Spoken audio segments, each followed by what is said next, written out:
ठंड के इस मौसम में बच्चों में सर्दी जुकाम की जो समस्या हो रही है, इसमें गार्जियन को क्या सावधानियां बरतनी चाहिए, इस पे आज अपनी राय रखने के लिए आज हमारे साथ हैं शिशु रोग विशेषज्ञ डॉक्टर दिनेश कुमार सिंह सर। अभी जाड़ा का मौसम में इस बहुत कॉमन समस्या है बच्चे में कि कफ, कोल्ड और फीवर बच्चे में होता है।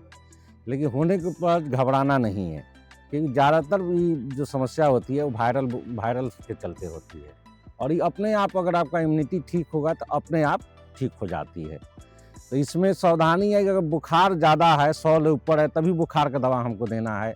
कफ सिरप बच्चा में इंडिकेटेड नहीं है, मतलब बच्चों में कफ सिरप नहीं दिया देना है। जाना 5 साल के नीचे बच्चे में कफ सिरप नहीं देना है। कफ सिरप से हम कफ सप्रेस करते हैं, जो कि बॉडी का एक प्रोटेक्टिव मैकेनिज्म है, जो भी सेक्रेशन है उसका वो शरीर बाहर निकालता है। चाहिए। जी, अगर बच्चा खांसी करता है हाँ, तो बॉडी के जो सिक्रेशंस है जो फेफड़े में जा सकते हाँ, हैं उसको बॉडी बाहर वो निकालता एक है। प्रोटेक्टिव मैकेनिज्म है। जी, और अगर कफ सिरप पिया जाता है तो तो दवा का दवा दबा रह जाता है, उसे और कॉम्प्लिकेशन आने का डर है। तो इसमें यही है कि उसमें हम लोगों को बुखार, केवल बुखार 100 से ऊपर है तभी देना है। बुखार को भी तुरंत नहीं रोकना है, 1-2 दिन इंतजार करिए, कहीं अपने आप इम्यूनिटी को बूस्टर का काम करता है फीवर। 1-2 दिन 3 दिन के बाद ही अगर 100 ले या 101 ले ऊपर जाए बुखार, तब दवा देना चाहिए।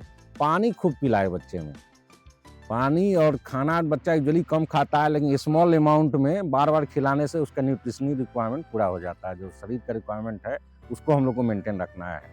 तो हाइड्रेशन, पानी का लेवल मेंटेन करना है, एनर्जी का लेवल मेंटेन करना है खाना के माध्यम से, और जनरली बॉडी 5 से 7वां दिन जनरली अपने आप ही ठीक हो जाता है। लेकिन कुछ जो खांसी सिरप होता है वो निमोनिया में कन्वर्ट होता है, निमोनिया का रूप ले लेता है। तो उसको हम लोग कैसे पहचानेंगे? तो उसके लिए हम सांस का जो गति है उसको गिने। सांस का गति गिनने के लिए पेट कितना अप डाउन कर रहा है हम लोग का, उसको पर मिनट के हिसाब से हम लोग गिन ले। तो अगर 0 से 2 महीना तक बच्चा है और यानी अगर कोई बच्चा 2 महीने से छोटा है हाँ, और 1 मिनट में वो कितनी बार से ज्यादा सांस ले रहा है हाँ, तो उसको बुरा माना तो जाएगा। 60 से अधिक ले रहा है जी, तो उसको डॉक्टर से तुरंत कंसल्ट करना चाहिए। वो निमोनिया का लक्षण है। अगर 2 महीना से 1 साल है जी, तो 50 से ज़्यादा ले रहा हो जी, तो उसको हम लोग दिक्कत मानेंगे। जी, और 1 से 5 साल है जी, तो वो 40 से ऊपर ले रहा हो तब उसको हम खराब जी, मानेंगे। उसको सीरियस हाँ, 5 से 10 साल हो और वो 30 से ऊपर ले रहा हो तो उसको हम लोग दिक्कत मानेंगे। जी, ये सांस का गति मेन इम्पोर्टेंट है। कोई भी निमोनिया तभी माना जाए और सांस का गति बढ़ा हुआ रहेगा। और वो उम्र के हिसाब से हाँ, उसका डेफिनेशन है। हाँ, उम्र के हिसाब से।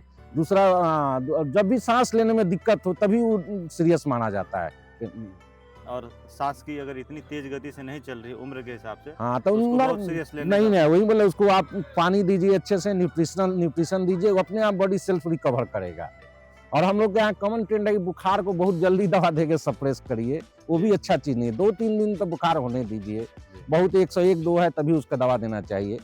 और वो फ्रीक्वेंट नहीं, लो डोज में ही। जनरली अपने यहाँ ट्रेंड है कि बहुत हाई डोज पैरासिटामोल का गाँव में ही यूज़ होता है। डोलो का जो हाँ, तो उससे लीवर पर भी उसका बैड असर पड़ता है। किडनी पे भी हाँ, उसके किडनी पर भी असर पड़ता है। तो ऑन एंड ऑन बुखार का दवा 2 से 3 बार 100 से ऊपर रहे तभी देना चाहिए, लो डोज में 10 मिलीग्राम पर केजी प्रति जी, अगर बच्चा का वजन 3 किलो है तो 10 या 30 30 मिलीग्राम 30 हाँ, 30 जी, मिलीग्राम अच्छा। पर डोज के हिसाब से देना चाहिए, 2 से 3 बार। अगर बुखार दिन में 1 से 2 बार आए तो 1 से 2 बार देना है। जी, तो कोई फ्रेंडली दवा नहीं है जी। पैरासिटामोल, जी। वो केवल हमको सिम्प्टोमेटिक थोड़ा सिम्पटम से आराम करता है। बुखार और दर्द को हाँ, थोड़ा कम। और उसका घाटा क्या है कि लिवर और किडनी पर असर करता है, तो उसको बचाते हुए मिनिमम डोज में देना है। और बेस्ट हाइड्रेशन अपने आप में बुखार कम करेगा। पानी ज़्यादा आदमी पिए जी, तो भी एक बुखार कम करने का शरीर का मैकेनिज्म है। ठीक है बॉस, बहुत-बहुत शुक्रिया, thank you. Thank you. Thank you.